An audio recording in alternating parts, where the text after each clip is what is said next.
Welcome to Attached, a platform for adding breadth and depth to everyday living. I'm Yakov Danishefsky, and this is the Shovavim series, a special release of tools and principles to help increase self-understanding and control for a life of elevated Kedusha.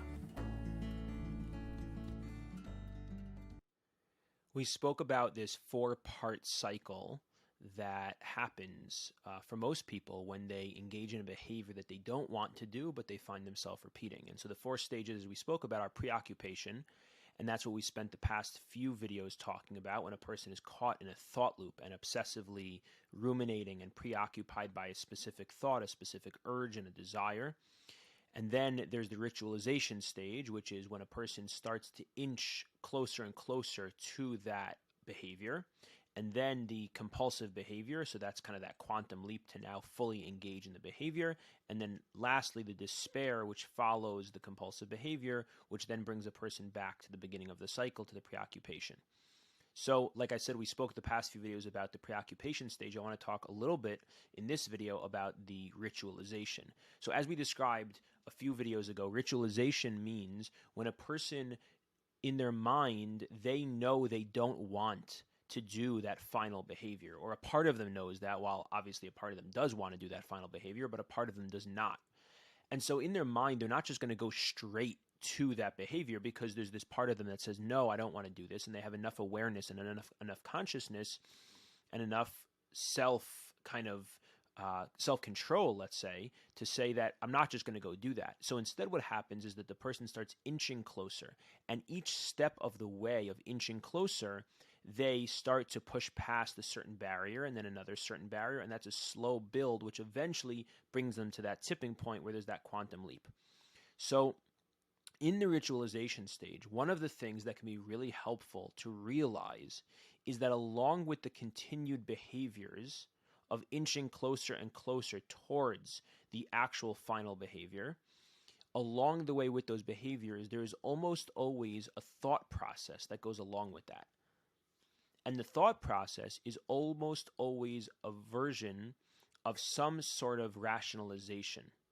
The rationalization can take place in a number of ways, and realizing that we are always making that next step, we're moving that next inch by creating some sort of excuse, some sort of way of convincing ourselves that this makes sense, that this is okay. Otherwise, we wouldn't do it. But we only do that one tiny step at a time.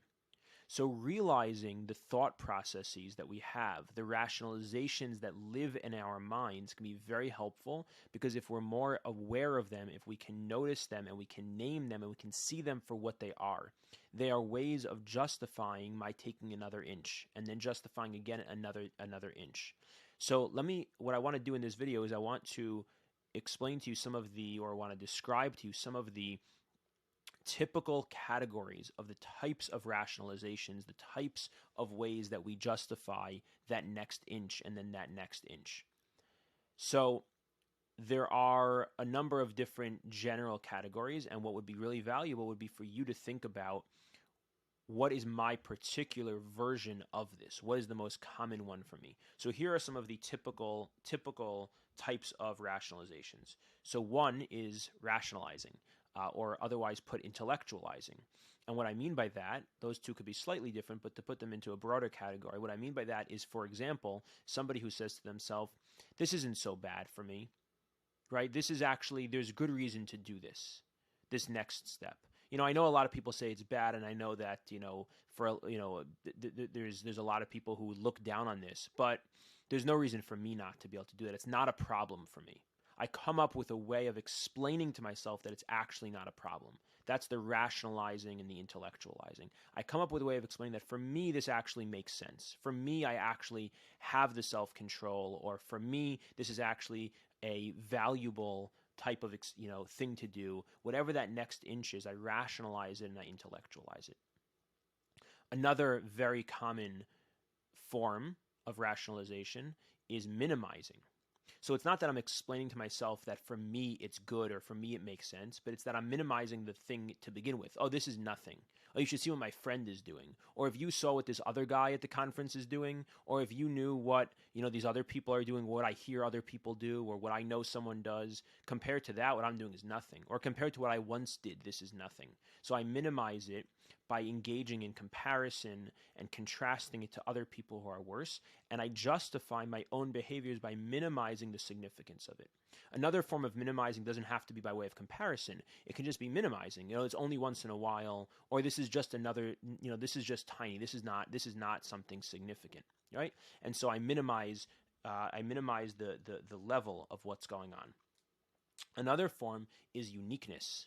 A person who says to themselves when they're engaging and moving another inch along is focusing on their own uniqueness, the uniqueness of their situation, right? So they might say something to themselves of, it's not my fault my wife is unavailable, or it's not my fault that I am traveling right now and so I don't have an outlet, or it's not, whatever my uniqueness is, or I had such an impossibly hard day, I need this, I need a break. Or I had such an amazing day, I worked so hard and I accomplished something incredible. I deserve this, right? One way or the other. Sometimes it's the uniqueness and the explanation of moving this inch by focusing on how hard something was, how difficult something was, or by focusing on how amazing something was, and now I've earned it, right? And so it can go one way or the other. That's another form of the rationalizing. Another version is hopelessness or helplessness. I can't control it anyway.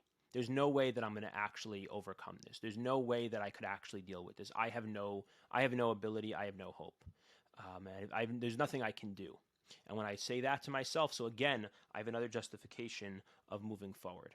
And the last version is rationalizing by actually almost not even engaging in rationalizing. What I mean by that is compartmentalizing. I'm just going to avoid it. I'm going to not even think about it. I'm just going to compartmentalize my life. That's over there. My morals, my commitments, my marriage, my spirituality, that's over there. And I'm over here right now. And this is something else I'm not even really thinking about. I'm completely compartmentalizing. These are different versions. These are just some examples. What's really helpful is to become very, very familiar with your own version of how you rationalize. And along the way in the ritualization, there's always rationalizations. So the more you become familiar with your version of rationalizing, the more that you'll see it when it's happening, and you can catch it, and you can name it, and you can try and reroute it.